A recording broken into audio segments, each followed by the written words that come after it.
le professeur Maurice Kamto. Our president will be speaking to his people who have come. Le paquet là toujours jeune, man. Le paquet là toujours jeune. Vas-y, vas-y.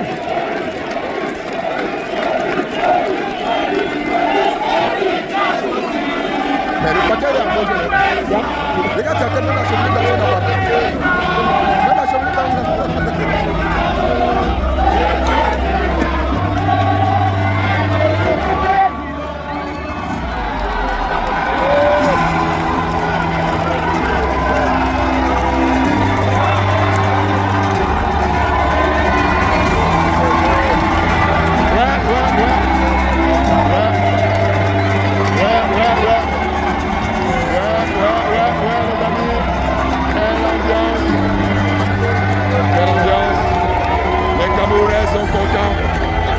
les Camerounais sont satisfaits.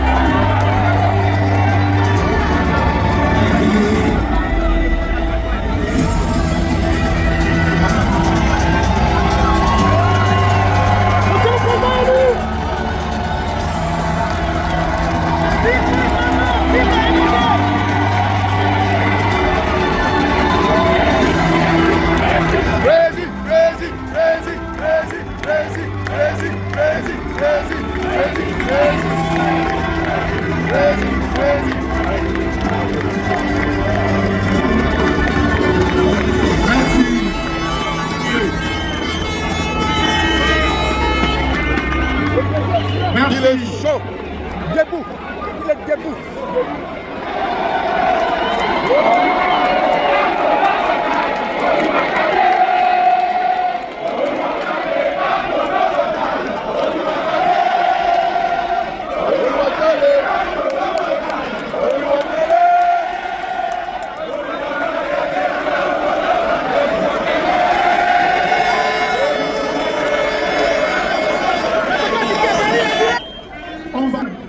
Qui va être remis au président Kamto. Ensuite, il y aura le second symbole et puis Jeanne Bénet va tout simplement nous en déclamer la symbolique profonde. So we are now going to have a very important symbolic ceremony where our daughters, our children, will be giving Professor Maurice Kamto symbolic elements to carry him to his mission. So we are going to do that now because it's a very important ceremony. And we'll hear from Jeanne Bénet somewhere on that.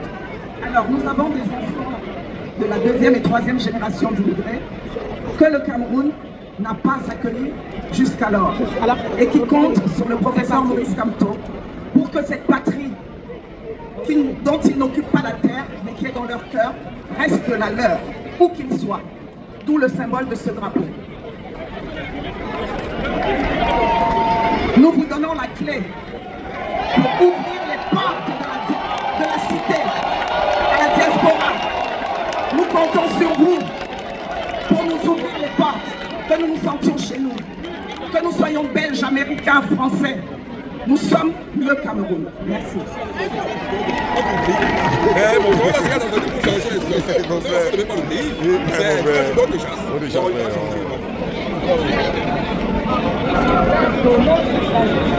Une belle symbolique déclamée par Jeanne Bénet Sommet, la clé pour ouvrir la porte du pays natal de Cameroun aux enfants, fils et filles de la diaspora, première, deuxième, troisième, quatrième génération. C'est le sens et la symbolique qui a été évoquée tout à l'heure par Jeanne Bénet Sommet, le président Maurice Kamto qui déplie le drapeau et qui remet cette symbolique et qui remercie chaleureusement nos enfants.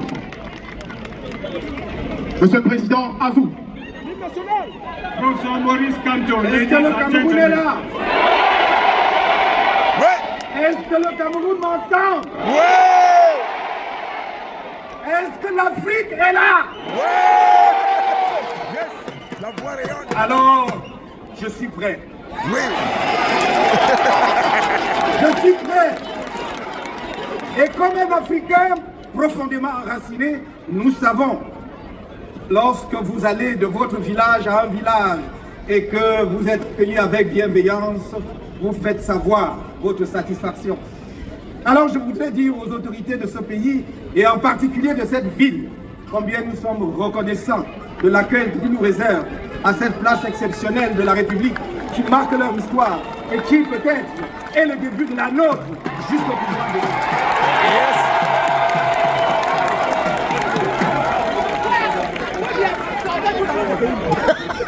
Avant toute chose, je voudrais vous dire que je ne présenterai pas cet après-midi ou ce soir mon programme politique pour 2025.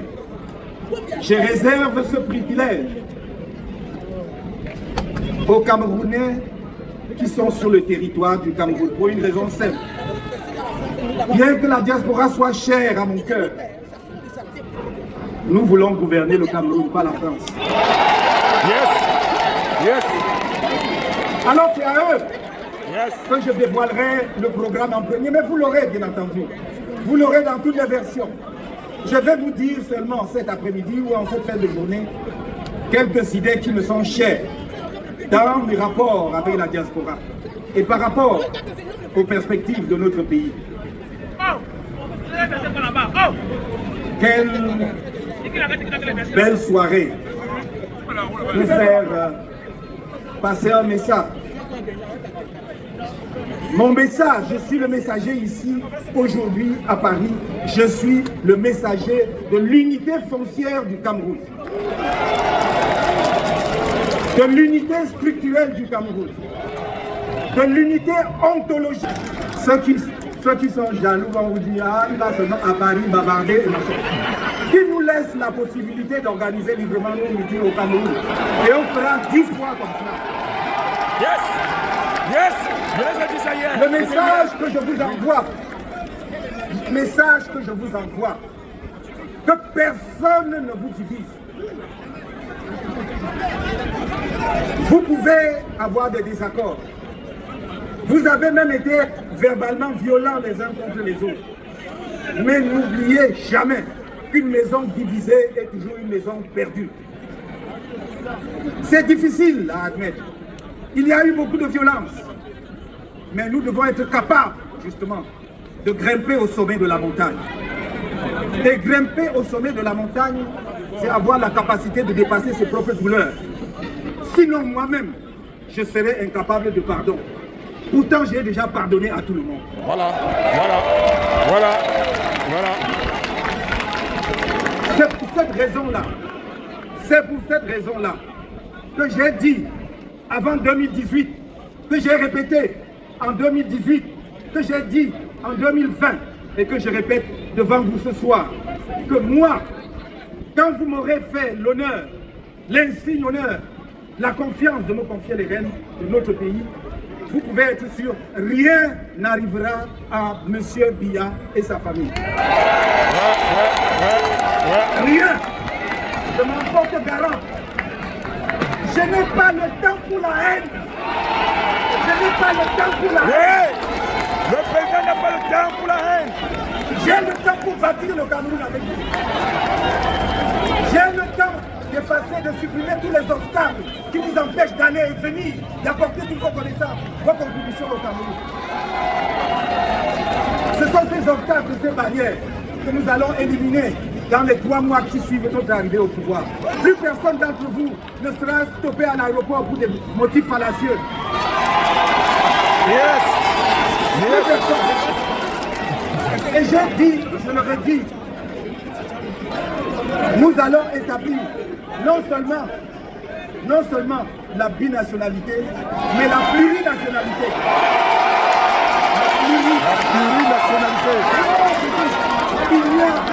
Il n'y a aucun pays dans le monde qui peut avoir une diaspora de la qualité de la diaspora camerounaise et ne pas accélérer son développement.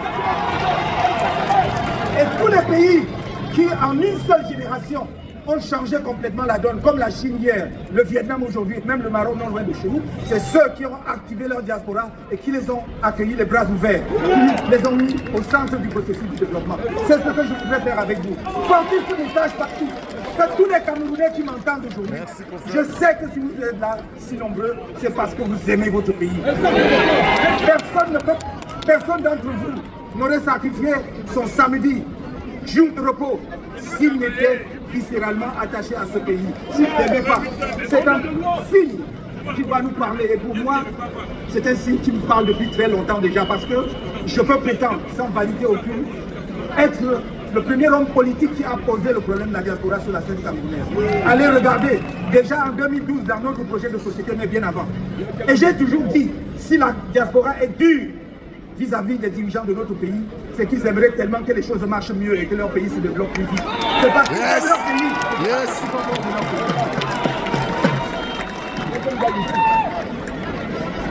Mon message de cet après-midi, en ce qui concerne la marche des affaires de notre pays, c'est de vous dire, ne vous laissez pas distraire.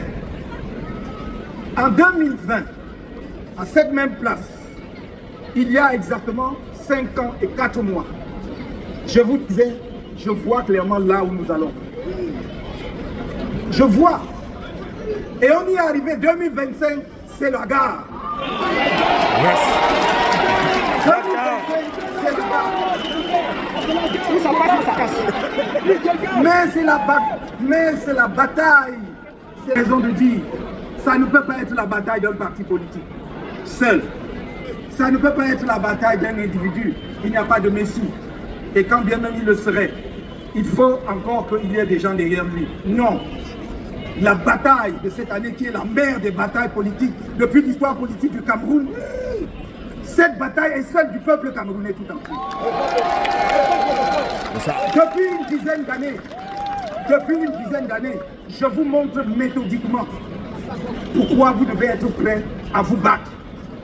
Je vous ai montré comment les lois du Cameroun sont bafouées, piétinées. Regardez, écoutez à nouveau mon message de 2020. Je parlais déjà du piétinement de la loi. En 2025, je vous parle du piétinement de la loi. Je vous parle d'un pays où il y a délit de justice, où même la plus haute juridiction politique du pays, c'est-à-dire le Conseil constitutionnel, a désigné une juridiction compétente dans une procédure, et la juridiction en question a dit « je ne suis pas compétent ». Je vous parle d'un pays où nous demandons depuis plus d'1 an à ce que l'organe électoral, qui est de par la loi un organe indépendant, affiche la liste électorale nationale, c'est-à-dire le corps électoral. Et nous n'avons pas obtenu de réponse à ce jour. Je vous parle d'un pays où ce même organe électoral s'est organisé pour bloquer le corps électoral au Cameroun autour de 7 millions et de 7 600 000 depuis 10 ans, depuis 2012. Depuis 2012. Vous avez vu qu'en 2024, on a dit qu'on a atteint 8 212 000. Et là, après, on nous a dit qu'on a fait le toilettage parce qu'il y avait des gens dont on ne retrouvait pas les empreintes digitales. Je ne sais pas sur quel chantier ils travaillent, ni dans quelle plantation. Et on a ramené le corps électoral en dessous de 8 millions. On a enlevé 211 000. Ça nous dit comment? Voilà la réalité du Cameroun aujourd'hui. Je ne suis pas dupe quand je plaide auprès de vous et auprès de tout le peuple camerounais pour le pardon. Non, c'est parce que je suis trop conscient des urgences. Nous sommes un pays qui est sous urgence. Ce pays a de l'eau potable, parce qu'il faut de l'électricité, parce qu'il faut que les gens puissent accéder aux soins de santé. Et je ne veux, et j'arrête simplement là. Donc avec cela, nous avons besoin de nous retrouver, d'être ensemble pour porter vers l'avant l'espérance des Camerounais. Je n'ai pas le temps pour la haine, je n'ai pas le temps pour le règlement des comptes. J'ai besoin de chacun de vous. Qu'est-ce que nous gagnerions à passer 2 ou 3 ans en un spectacle de jugement de je ne sais qui parce qu'il a fait quoi? Ça ne veut pas dire que ceux qui ont foulé au pied les lois de la République ou qui ont détourné et autres ne seront pas poursuivis selon les lois camerounaises. Écoutez-moi très bien. J'ai dit que je me refuse de donner celui qui a dirigé le Cameroun, bien ou mal à un moment donné, et qui a aujourd'hui un âge canonique, soit donné en spectacle. Parce que ce serait une honte pour nous. Mais on ne va pas laisser attendre un jeu. Et je le dis parce que je souffre. J'ai mal de voir comment on l'expose. On l'expose, c'est une honte. Ceux qui le font devaient avoir honte. Ce n'est pas seulement pour sa famille, ce n'est pas seulement pour son parti politique, c'est pour nous tous le Cameroun. Quand on peut humilier à ce point une personnalité, même nous en Afrique, même s'il n'avait pas dirigé le Cameroun, personne n'a le droit de donner en spectacle un homme de cet âge. C'est un patriarche dans nos traditions. C'est une honte. Mais c'est une honte pour nous tous. Et nous ne devons plus accepter cela. C'est pour cela que j'ai dit, il aura toute ma protection. Pour ce cas-là, vous pouvez être contre moi, j'assume, mais il aura ma protection. Il aura ma protection. C'est mon engagement à moi. Il aura ma protection. Oui, président. Mais Adanganji, on ne va pas le laisser. Pas Adanganji. Je dis, je rêve. Adanganji, on ne laisse pas. Je rêve que le Cameroun surprenne le monde entier en octobre prochain. En rendant possible une alternance pacifique par les urnes. Je rêve que c'est possible. Parce que tout le monde voit la catastrophe au Cameroun. Tout le monde prédit la guerre civile. Tout le monde croit que le pays sera à feu. Nous pouvons étonner le monde en faisant une élection qui permette aux Camerounais de choisir effectivement celui qui a gagné et qui va diriger. Mais je ne suis pas dupe quand je dis cela. Parce que je sais qu'il y a des radicaux au sein du système.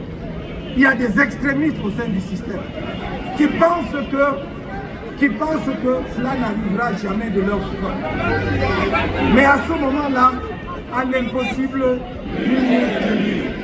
lorsqu'un peuple est contraint à la légitime défense, il doit exercer sa légitime défense. Et c'est pour cela que j'ai toujours dit, j'aimerais tellement que chacun écoute Chuninga, de mon idole, allez taper, écoutez. Vous pouvez choisir cette musique, qui est une musique d'élévation. Mais vous pouvez aussi choisir une musique saccadée. Hein? Vous pouvez aussi choisir une musique saccadée, où on danse, on gâte tout. C'est à nous de choisir. Et j'ai dit, on dansera sur la musique que les autres vont mettre. Nous aussi, on fait toutes les musiques, on va danser. Le Cameroun, c'est notre pays à nous tous. Vous avez vu que je n'ai pas perdu le temps sur la question de savoir si je serai candidat ou pas. Parce que c'est un faux problème. On perd le temps avec ça. Donc, il n'y a aucun obstacle juridique, je dis bien aucun, à ma candidature à la prochaine élection présidentielle. Yes. Et je vais vous dire, l'argument.